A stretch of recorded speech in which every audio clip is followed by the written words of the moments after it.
Ray is great. He is a funny little 2.5-year-old. He's running around. He's talking like crazy.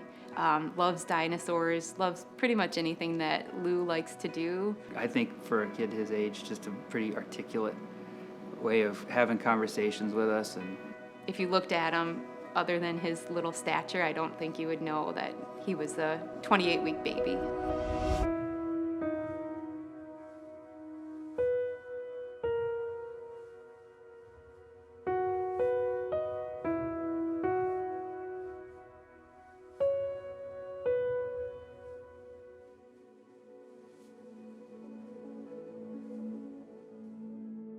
Louie and I both come from families where there are 3 kids, and we both knew that we wanted kids whenever it was possible. it's almost ironic where we just decided, let's wait to have kids. Let's wait, as if we were completely in charge of everything that we wanted to do with our lives.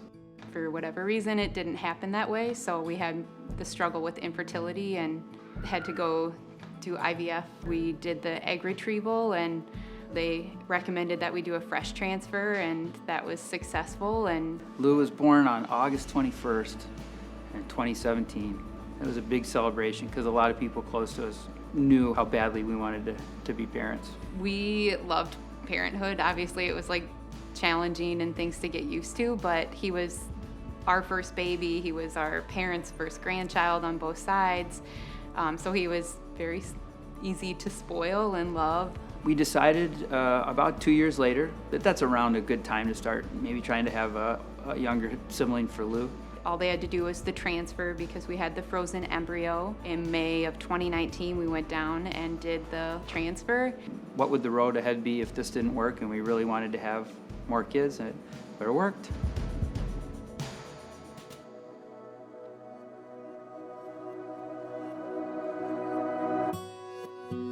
I was like almost 28 weeks, so I have a home blood pressure cuff, and I took it and it was really high. Got a hold of the nurse, and she said, Dr. Maida said that's stroke level readings, like you need to get to L&D right away. And I said, what's L&D? She said, labor and delivery. And I just my heart just sunk.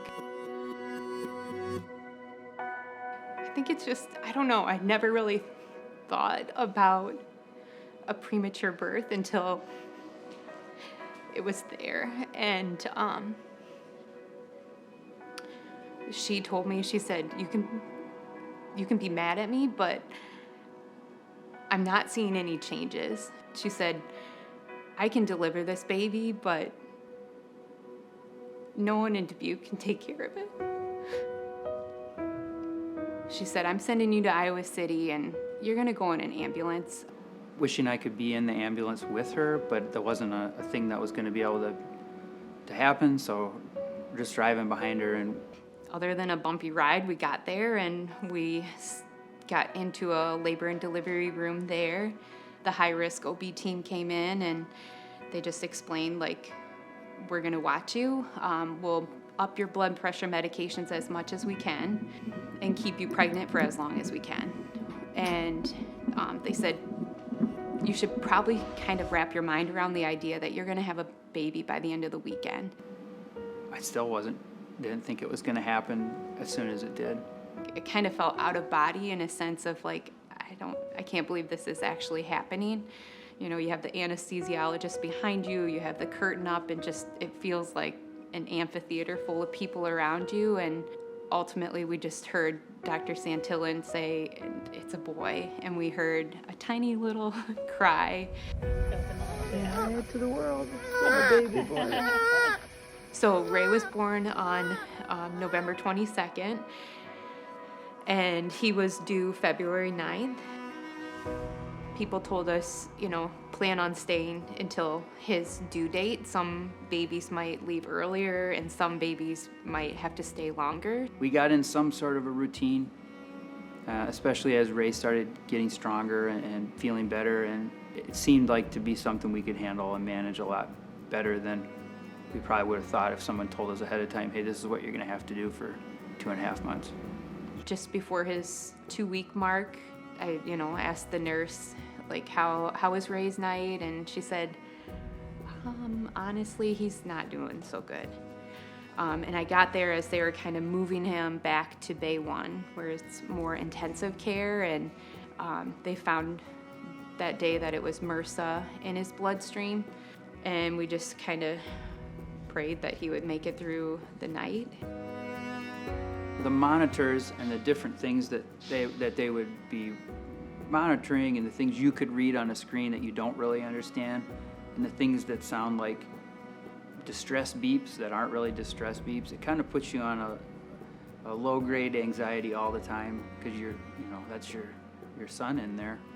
Somebody would come along to visit, or I would go by myself. We would all be down there on the weekends for as much as we could be. 76 days in the NICU from his birthday on November 22nd to February 6th, and we were headed home. Free at last.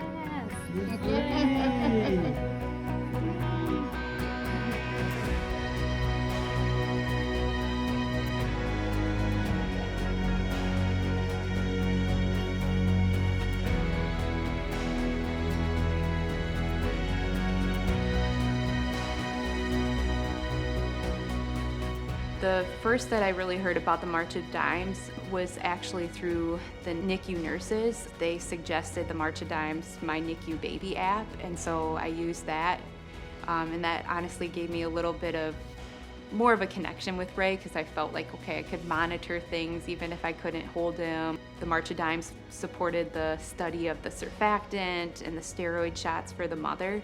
The shots that Ray could get in utero that made his lungs stronger, we'll never know what things would have been like without him and Carolyn getting that help. So you could say, they played a big role in helping Ray become the healthy guy that he is now.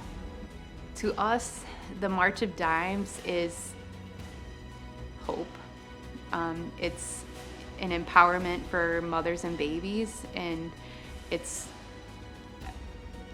think it's such an easy cause to support, to say every mother and every baby deserves to be healthy.